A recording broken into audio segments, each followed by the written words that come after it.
Hello friends, welcome to Zaag Zoog Kitchen. இன்னைக்கு நம்ம Zaag Zoog Kitchenல பார்க்க போறது cook with comaliல Mime Gopi அண்ணா செஞ்சிருந்த பன்னீர் டிக்கா மசாலா ரெசிபி தான் பார்க்க போறோம். இந்த பன்னீர் டிக்கா மசாலா வந்து நான் பரோட்டா ரைஸ்க்கு கூட பெர்ஃபெக்ட் சைட் டிஷ்ஷா இருக்கும். பிகினர்ஸ் கூட ரொம்ப குயிக்கா ஈஸியா செஞ்சிடலாம். ஃப்ரெண்ட்ஸ், நான் நிறைய cook with Comali recipes upload பண்ணியிருக்கேன். டைம் கிடைச்சா அதையும் பார்த்துட்டு எனக்கு சப்போர்ட் பண்ணுங்க. வாங்க ஃப்ரெண்ட்ஸ், டேஸ்டியான பன்னீர் டிக்கா மசாலா ரெசிபி எப்படி செய்யணும்னு பார்க்கலாம். ஃப்ரெண்ட்ஸ், இந்த வீடியோ உங்களுக்கு பிடிச்சதுன்னா லைக் பண்ணி ஷேர் பண்ணி சப்ஸ்கிரைப் பண்ணிக்கோங்க. இந்த வீடியோ உங்களுக்கு பிடிச்சிருந்ததுன்னா வீடியோக்கு ஒரு லைக் கொடுங்க ஃப்ரெண்ட்ஸ். நான் 250 கிராம் வந்து பன்னீர் எடுத்திருக்கேன். இப்போ இதில் காஷ்மீரி சில்லி பவுடர் 1/2 டீஸ்பூன், மஞ்சள் தூள் 1/4 டீஸ்பூன், சால்ட் 1/2 டீஸ்பூன் சேர்த்துட்டு நல்லா கலந்துக்கணும். இதை ஒரு 5 மினிட்ஸ் மட்டும் வச்சிடலாம்.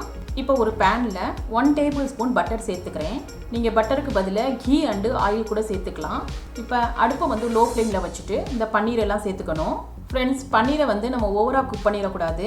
அப்படி பன்னீரை வந்து ஓவராக குக் பண்ணிட்டோம்னா பன்னீர் வந்து ஹார்ட் ஆயிடும். அதனால் பன்னீரை வந்து 2 to 3 மினிட்ஸ் மட்டும் குக் பண்ணால் போதும்.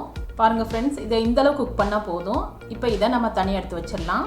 பன்னீர் மசாலா செய்கிறதுக்கு ஒரு பேனில் 2 டேபிள் ஸ்பூன் பட்டர் சேர்த்துக்கிறேன். நீங்கள் பட்டருக்கு பதிலாக கீ அண்டு ஆயில் கூட சேர்த்துக்கலாம்.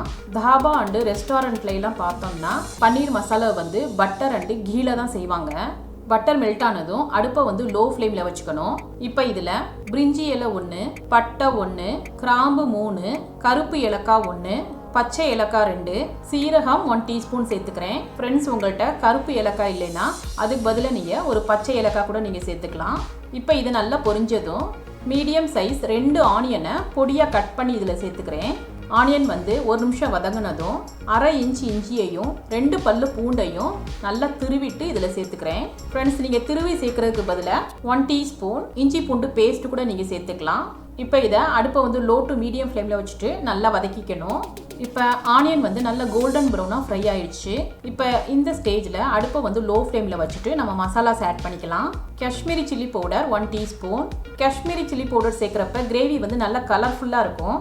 நீங்கள் நார்மல் சில்லி பவுடர் சேர்க்குறதா இருந்தால் 3/4 டீஸ்பூன் சேர்த்துக்கோங்க.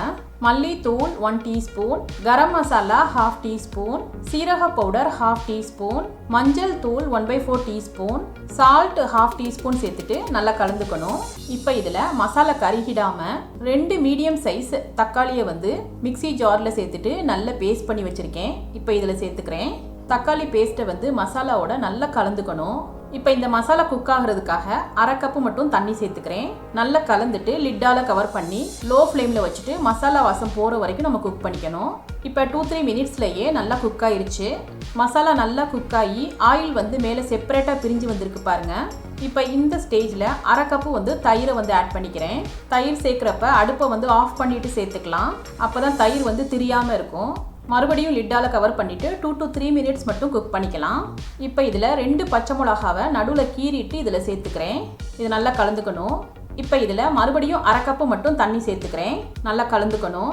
இதோட 1 டீஸ்பூன் வந்து கசூரி மேத்தி சேர்த்துக்கிறேன். ஃப்ரெண்ட்ஸ், கசூரி மேத்தி சேர்க்குறப்போ கிரேவி வந்து நல்ல ஃப்ளேவர்ஃபுல்லாக இருக்கும். அதனால் ஸ்கிப் பண்ணாமல் சேர்த்துக்கோங்க. நல்லா கலந்துட்டு மறுபடியும் லிட்டால் கவர் பண்ணிக்கலாம். அடுப்பை வந்து லோ ஃப்ளேமில் தான் வச்சுக்கணும். இப்போ கிரேவி வந்து நல்லா குக் ஆயிடுச்சு. இப்போ லாஸ்ட்டாக நம்ம ஏற்கனவே ஃப்ரை பண்ணி வச்சுருந்த பன்னீர் பீசஸை வந்து ஆட் பண்ணிக்கலாம். நல்லா கலந்துக்கணும். இப்போ இதில் 1/4 கப்பு மட்டும் தண்ணி சேர்த்துட்டு நல்லா கலந்துக்கணும். ஃப்ரெண்ட்ஸ், இந்த ஸ்டேஜில் உங்களுக்கு ஏற்ற மாதிரி கிரேவியோட திக்னஸை வந்து தண்ணி சேர்த்துட்டு அட்ஜஸ்ட் பண்ணிக்கோங்க. இப்போ மறுபடியும் லிட்டால் கவர் பண்ணிவிட்டு 2 to 3 மினிட்ஸ் மட்டும் நம்ம லோ ஃப்ளேமில் வச்சுட்டு குக் பண்ணிக்கலாம்.